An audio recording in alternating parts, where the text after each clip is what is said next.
the last 25 minutes, we were really good, about as well as we can play. So the first 15 minutes had me scared. They were doing a great job of keeping the tempo down and just milking the clock when they were on offense, and they're always very good in the half court. So once we got it into a full court game, it was more to our advantage in front of our home crowd.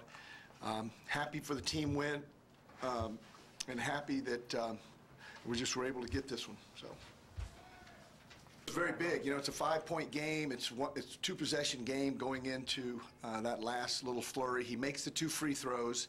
Then we elect to press, and he gets a back tip and lays it in with his left hand at the buzzer. So it gave us not only a 9-point cushion but momentum. And I should have been doing more full court stuff all along. We haven't seen Bradley at full strength yet. You know, Agolf again is out. I talked to him after the game and just said, look, get healthy. They're a different team when you're in there. We had prepared for him to be in there, found out right before the game that he wasn't going to play. And he's a difference maker for them because the way he can shoot it, number one, and he's 6'9", so he gives them another defense around the rim. And he's just an experienced guy. So I hope he gets well quickly and they start winning some games, which they will if they get him healthy. And even if they don't. How many brownie points? He shot the ball well. His flurry of shooting was good. He had a couple of defensive breakdowns, which he's going to have. But you know, I've got 2 tremendously talented players that play the same position that are as different as night and day. And you know, Cotton is the guy that's been around a little more, and he probably does it a little more to my liking. But man, that stroke that Nick's got is beautiful, and I've just got to find a way to utilize both of their talents in the best way possible. You're typing while you're looking at me. It's pretty good. You're talented, man. Again, Yeah. different guys playing 15 minutes. We haven't had one of those.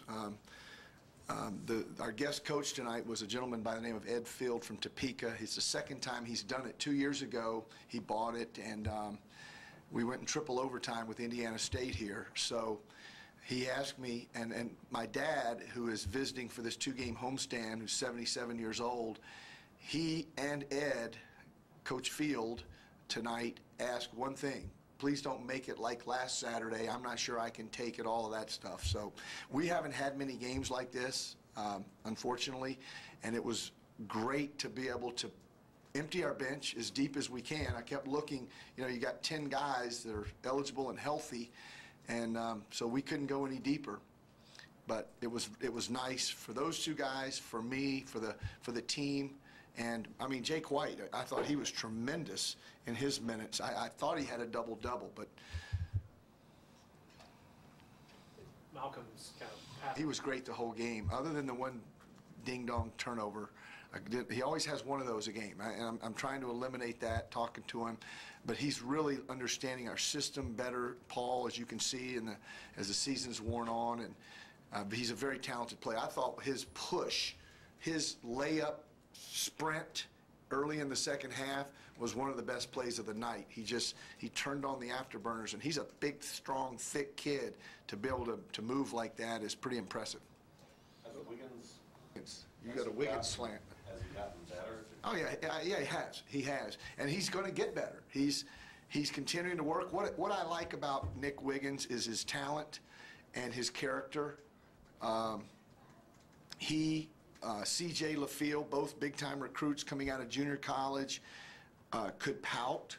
They could lament their situation, not starting. But what they've both done is be unbelievable teammates.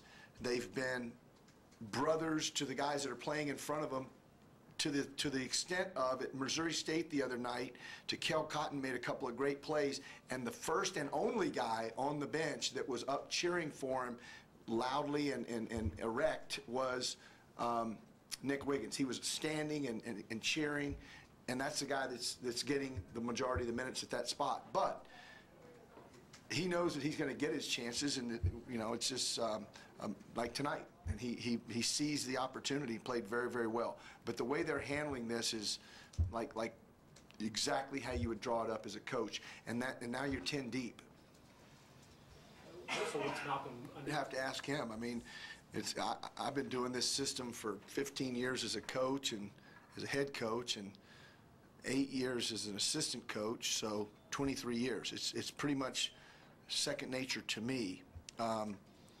You would have to ask him what's different, but I think his understanding, that would be the word I would use, I think he's understanding now that it's not a foreign language to him or a bunch of gibberish.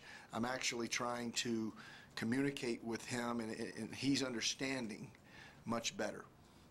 It was one thing to be on the scout team last year, but this year he's actually running the show. So did you play more? We were playing, and you know, we're having a hard time guarding them. I mean, they can strike you. Lemon is really good, and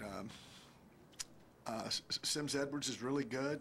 It just we mixed in zone at Peoria.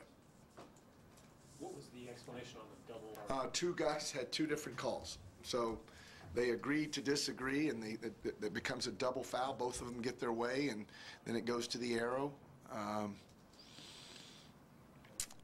So that's rare, but that's the way it went.